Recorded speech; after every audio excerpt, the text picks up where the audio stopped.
कहानी। आखिरी पन्ना। छोटे से गांव में एक मिट्टी का घर था जहां मीरा अपनी बेटी पूजा के साथ रहती थी। मीरा एक विधवा थी। पति का साया पूजा के जन्म के बाद ही छिन गया था। उस वक़्त मीरा की उम्र महज 22 साल थी। अकेली माँ होने का दर्द क्या होता है, यह मीरा से बेहतर कोई नहीं जानता था। मीरा ने पूरे गांव के ताने, समाज की कड़ी नज़रों और गरीबी की जंजीरों को सहते हुए अपनी बेटी को पालने की ठानी। उसने दूसरों के घरों में बर्तन धोए, खेतों में मजदूरी की, ताकि पूजा को एक अच्छा जीवन मिल सके। पूजा बचपन से ही समझदार थी। माँ के चेहरे पर आई हर शिकन को वह पढ़ लेती थी। जब उसकी सहेलियाँ नई किताबों और खिलौनों की बातें करतीं, तब पूजा चुपचाप अपनी माँ को देखती, जो फटे हुए कपड़ों में पसीना बहा रही होती। दर्द की शुरुआत जब पूजा 10वीं कक्षा में आई, तो उसकी पढ़ाई के लिए पैसे जुटाना मीरा के लिए बहुत बड़ा संघर्ष बन गया। गांव के साहूकार से उधार लेते हुए उसने अपने गहने गिरवी रख दिए, लेकिन साहूकार की नीयत खराब थी। उसने मीरा से कहा, गहने छुड़ाना है तो अपने खेत की ज़मीन के कागज़ दे दो। मीरा जानती थी कि यह खेत ही उसकी और पूजा की आखिरी उम्मीद है, लेकिन अपनी बेटी के भविष्य के लिए उसने यह कुर्बानी भी दे दी। बेटी का बलिदान। पूजा पढ़ाई में बहुत तेज़ थी। उसने स्कॉलरशिप लेकर कॉलेज में दाखिला लिया, लेकिन शहर में रहना सस्ता नहीं था। मीरा ने दिन रात मेहनत करके पैसे भेजे। पूजा भी ट्यूशन पढ़ाकर अपनी माँ का हाथ बंटाने लगी। एक दिन पूजा को पता चला कि उसकी माँ बीमार है।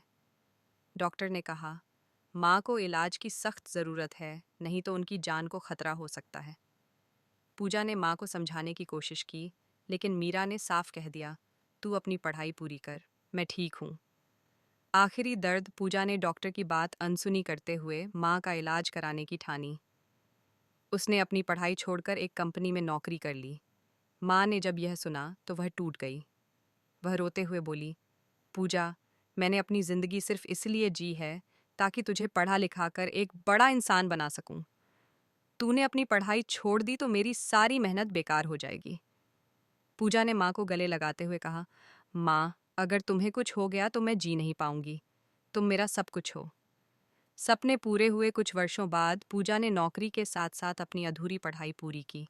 उसने माँ के नाम पर एक छोटा सा घर खरीदा और साहूकार का सारा कर्ज चुका दिया। मीरा ने जब पूजा को सफल होते देखा तो उसकी आंखों में खुशी के आंसू थे। उसने कहा, पूजा, मैं तुझ पर गर्व करती हूँ। तूने मेरे हर दर्द को सहा और मेरे सपनों को सच किया। माँ और बेटी का रिश्ता सिर्फ खून का नहीं था, बल्कि उनके बीच संघर्ष, बलिदान और प्यार का गहरा बंधन था। उन्होंने अपने दर्द को कभी अपने ऊपर हावी नहीं होने दिया और एक दूसरे का सहारा बनकर जिंदगी को जीता सबक सिखाया। अंतिम शब्द। यह कहानी हमें सिखाती है कि माँ और बेटी का रिश्ता दुनिया का सबसे अनमोल रिश्ता है। उनके दर्द और संघर्ष में छिपा प्यार ही उनकी ताकत है।